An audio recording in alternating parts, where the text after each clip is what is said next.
আজ হঠাৎ 3 বস্তা কাপড় নিয়ে এলাম। না খেয়ে সারাদিন কি কি হলো আর কেন আমি আজ লজ্জিত, চলুন বিস্তারিত জেনে নেই। গতকাল রাতে চিন্তা করতেছিলাম কিভাবে কি করা যায়। আলহামদুলিল্লাহ, এত অর্ডার আসতেছে যে কারখানা বড় করা এখন সময়ের দাবি। সবকিছু মিলিয়ে একটু চিন্তায় ছিলাম। হঠাৎ মাথায় আসলো যে কোনাবাড়ি যাওয়া যাক। যেই বাবা সেই কাজ। আর সকালে আমার শাহরুখের সাথে নিয়ে বের হয়ে গেলাম কোনাবাড়ির উদ্দেশ্য। যদিও ইচ্ছে ছিল এমনিতে ঘোরাঘুরি করা, নতুন মার্কেট খুঁজে দেখা। বাসা থেকে চৌরাস্তা হয়ে কোনাবাড়ি গিয়ে তো পুরো হতাশ। গিয়ে দেখি 95% গোডাউন বন্ধ, সবাই ঈদের ছুটিতে।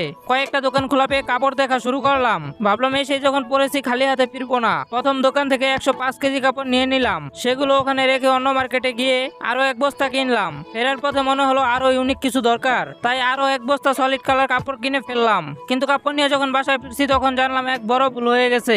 আজ ঠাকুরগাঁও থেকে একজন ভাই এবং সাভার থেকে আরেকজন ভাই আমার কারখানায় দেখা করতে এসেছিলেন। আমি কোনাবাড়ি থাকায় ওনারা 2-3 ঘন্টা বসেছিলেন। ঠাকুরগাঁওয়ের ভাইয়ের সাথে আর দেখাই হলো না, কারণ উনি নবীনগর চলে গেছেন। ভাই, আমি আপনার কাছে সত্যি অনেক লজ্জিত এবং আন্তরিকভাবে দুঃখিত।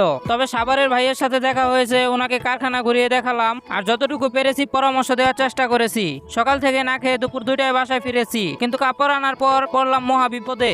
আপনারা জানেন আমার একই ঘরে কারখানা আর আমি থাকিও সেখানে। আগের কাপড় আর আজ নতুন 3 বস্তা, সব মিলিয়ে ঘরে এখন পা ফেলার জায়গা নেই। কারখানা বড় করাটা এখন আর শখ না, একদম বাধ্যতামূলক হয়ে গেছে। এবার আপনাদের জন্য একটা স্পেশাল চ্যালেঞ্জ। এই যে 3 বস্তা কাপড় দেখছেন, এখানে 1 বস্তা 105 কেজি আর বাকি 2 বস্তায় সলিড আর প্রিন্ট কাপড়। সব মিলিয়ে আমি মোট কত টাকার কাপড় কিনেছি, কার অনুমান সবচেয়ে সঠিক হয় দেখি। ঝটপট কমেন্টে আপনার আন্দাজ করা দামটা লিখে দিন। সঠিক উত্তরদাতাদের মতো 5 জনকে আমি আমার পরবর্তী ভিডিওতে স্পেশাল ভাবে তুলে ধরার চেষ্টা করব ইনশাআল্লাহ। এখন আপনারা বলুন, আমার কি এখনই বড় রুম নিয়ে কারখানা শিফট করা উচিত? আপনাদের পরামর্শ আমার খুব দরকার। কমেন্টে জানান আর পাশে থাকবেন মিনি ফ্যাক্টরি স্টোরি।